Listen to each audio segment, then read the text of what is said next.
Well, I feel she found me really. I mean, I knew very little about her apart from my Christian Sunday school upbringing as the repentant sinner mentioned in the Bible. And then somebody gave me a copy of a book by Kathleen McGowan called The Expected One, and I've never been so touched by a book, and I felt I was there, and that was about 10 years ago. And then 2 years ago, a friend of mine, when I was on the ashram in Bali, said Mary Magdalene was next to me, and I looked at her slightly incredulously and said, "What did she look like?" And she said, "It's a sort of dark pink energy." And then I started taking pictures in Avebury, where I do meditation every week, and this pink energy started coming out on the orbs. And she also said, "Go to Glastonbury," and I ended up in a bookshop and picked up a couple of books on Mary Magdalene and started researching her and haven't looked back really. Well, my older brother's an unordained minister, and I helped run the Alpha course for 4 years. Had a lot of experiences with the Holy Spirit, but I felt restricted by the script, and they don't believe in reincarnation. So no, I don't go to church anymore, but I have a strong connection with Jesus. Well, words are very powerful, and I try to stay away from the word channeling because people associate it with slightly unbalanced people.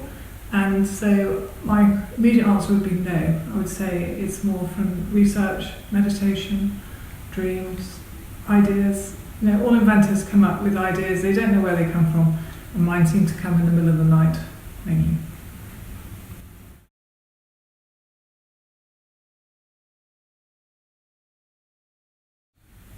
Well, in my first book, Apostle to Mary Magdalene, I talk about cellular memory and the Akashic records, and really that's a record that everything that's happened since the beginning of time in the universe is stored, and we can access this through our body. And 10 years ago, osteopathy was considered completely cranky, and now it's accepted. And I think when quantum science is fully accepted, then my sources will be acknowledged.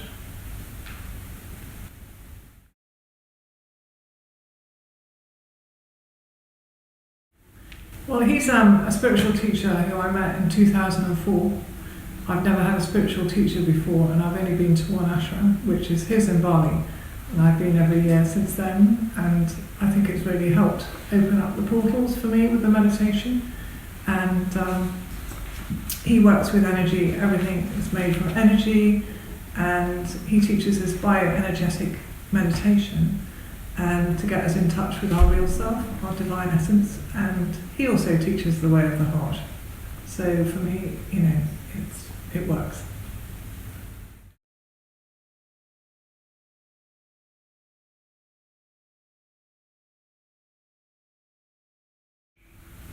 Well, that's certainly not my intention, but I feel it's time for the truth to be revealed, in the sense that Mary Magdalene was airbrushed out of history 2,000 years ago, and she's been quiet, and now with the divine feminine coming with the age of Aquarius, it's time for this story to be told.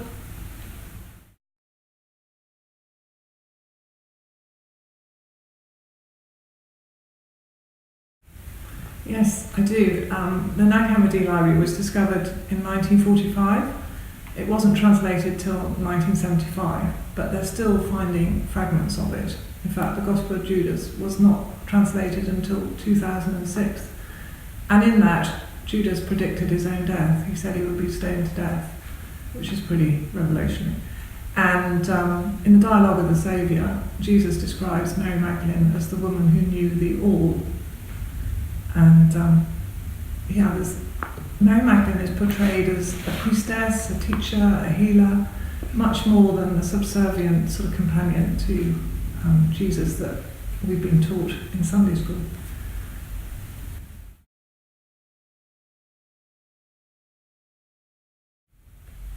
Well, it's the truth. Is the Christian faith, is it based on fact or fiction? It's presenting another light, and I think members of the church, many of them will be open-minded, and they'll be prepared to look at this. Up until now, it's just been described as heretical, but it's not going to go away.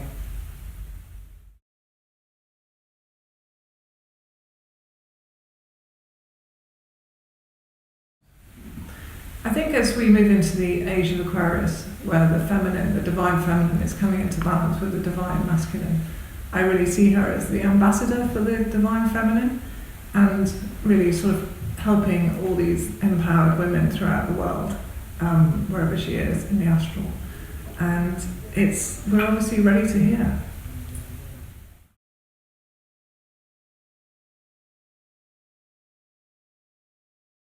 Well, I want to carry on with the next generation of Mary Magdalene's, her grandchildren. So it will be from the point of view from the grandson. So to bring into balance with the divine masculine and what he did with his life, and how he went into Asia Minor and then back into South France. And so, yeah, just to bring a balance.